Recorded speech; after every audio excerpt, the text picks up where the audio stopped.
Hello and welcome to Space Shark Teaches. I'm Sean from Space Shark Studios, and I'm here to teach you visual scripting in Godot 3.1.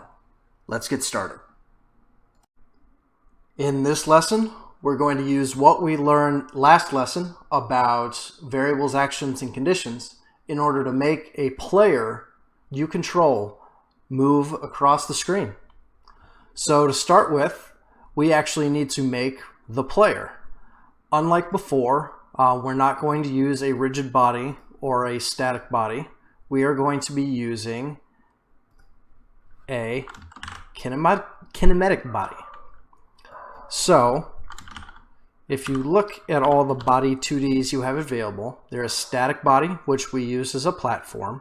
There's rigid body, which you can see is a ball because it is a body that doesn't really exert force unless it's already been forced. And then there's kinematic body, which is usually used for the player. So we're going to create a kinematic body, and we are going to rename this as player, and we are going to save it off as its own branch scene, just like we've done before. After we're done with that, let's enter the scene, and just like before, we have an error saying it needs a collision shape 2D. So we give it a collision shape 2D, which has a new shape rectangle. And then we also want to add a sprite. And for this sprite, we are going to use our player. And then we are going to make it bigger, a lot bigger. And as you can see, it's all blurred out. This is what I was talking about last time. So apparently you cannot select multiple for a re-import. You have to select one at a time. So we're going to select player, click the import tab, presets, 2D pixel. You can see it turns a whole bunch of stuff off, and click re-import. Wow, what a change. We're going to do the same thing for the other assets that we re-imported, mainly just the ball and the platform. And you'll see it changes how they look as well. So now the important part is we need to get this collider to line up with the player as best we can. So the player doesn't quite take up the full 16 by 16. We can deal with that later on. But for now, he'll just kind of float a little bit above the floor.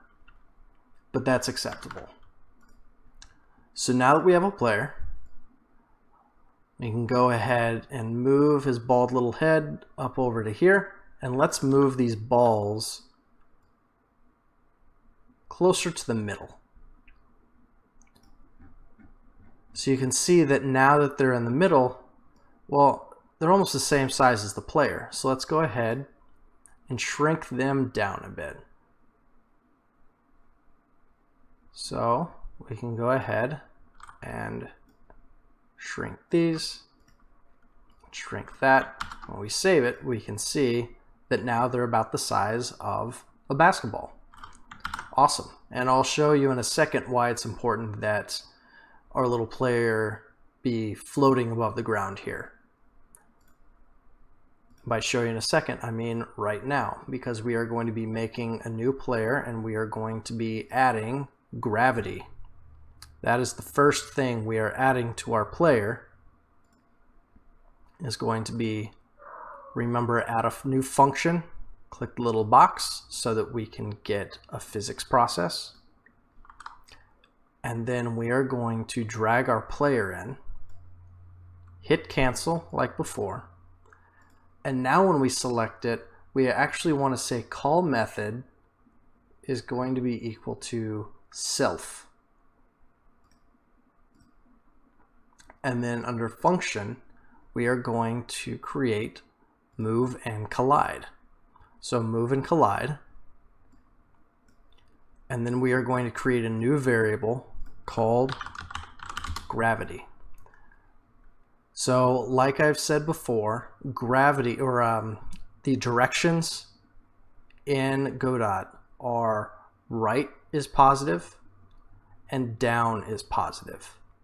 So when we create this gravity, it is going to move us nowhere left and right, and it's going to be positive in the downward. Let's set something like 8. So 8 means 8 pixels down per second or per cycle. Hit export so we can change it if that doesn't seem right. Now let's drag all this in together, and when we press play,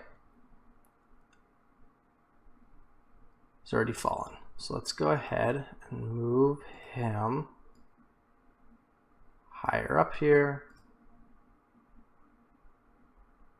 So there. He drops down onto the platform, and now we can get going. So now we have our player, and he's falling. We are going to be using the same technique while mixing this plus what we did to kick the ball to make him go right. So we're going to select Move and Collide, and you can actually use that duplicate shortcut, Control D, to make a copy of this. It makes it a lot easier than having to go through, drag this in, and select all the properties each time. We're going to move this over here, and then we're going to make a move speed vector 2. So I can repeat, right click, edit member, down to vector 2, and let's make this 10,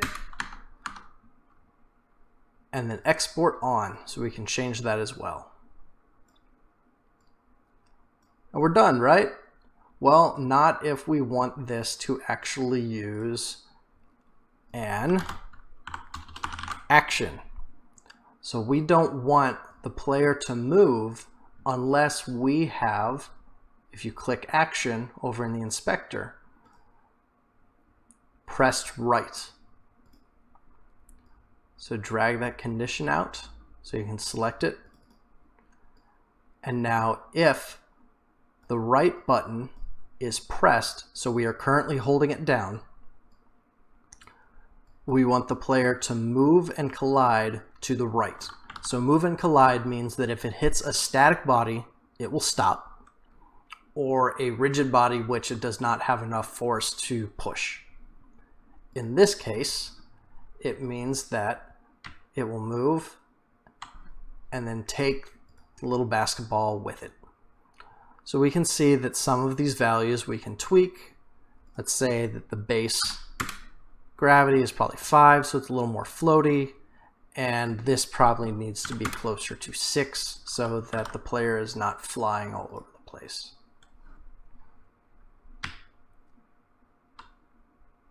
And we can even see some fun with that. And I don't know if that ball is up. There we go. Got a nice little headshot there, or a header. As you can see, the balls are moving with us. So we can go into the physics process, and let's just take this out. So the balls don't really have to, actually we can keep that hooked up and get rid of that. So the ball doesn't actually need to be moving with us. In fact, we don't need to be having the ball hooked up to the keyboard at all for this. One last test, and now you have a player that can kick a ball and fall off the screen. In future lessons, we will talk about getting the player to move left and right, as well as getting the player to jump. So make sure and come back. Thank you for watching Space Shark Teaches. If you'd like to see more, please subscribe to the channel and remember to click the bell to always stay up to date. Please also join us on our Discord, linked in the comments, and check out our other videos if you ever want to see what else we've been up to. Thanks again for watching, and we can't wait to see what you make.